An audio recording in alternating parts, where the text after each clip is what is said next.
د طالب وزیر طاقت او پاکي او ځل بیا خلک حیران کړل. وایي پاتې شوې پیسې بیرته حاجیانو ته ورکوو. دا چې څومره پیسې دي نو جزئیات هم دلته وګورئ او چینل هم سبسکرایب کړئ. په داسې حال کې چې جمهوریت حکومت کې به د حاجیانو څخه راټولې شوې پیسې اول خو نه پاتې کېدې، خو که بیا پاتې کېدې هم د وزیر او نورو چارواکو لخوا به اغلا کېدې او شخصي جیبونو ته به تلل.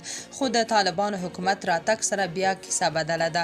تازه خبر دا چې طالبانو حاجیانو ته خپلې پاتې پیسې بیرته ورکوي. د طالبانو د حکومت د حج او اوقاف وزارت وایي د هغو حاجیانو چې سږ کال د حج په مراسمو کې ګډون کړی و پاتې پیسې هغوی ته بیرته ورکول کیږي.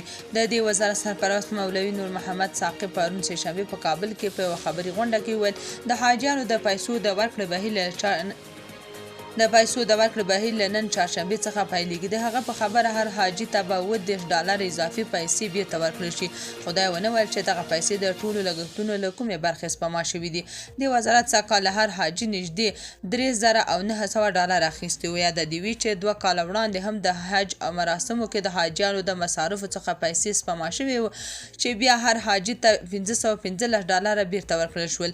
د حج او اوقاف سرپرست وزیر همدارنګه ژمنه وکړه چې راتلونکي کال کې د افغانستان څخه د حاجیانو سهمیه له 10,000 څخه 40,000 ته لوړه کړي. د طالب وزیر یاد اقدام د خلکو تود هرکلي سره مخ شوي او وايي هر وزیر باید همداسې ژمنه او پاک اوسي او د هر چا یوه روپۍ حق هم ونه خوري.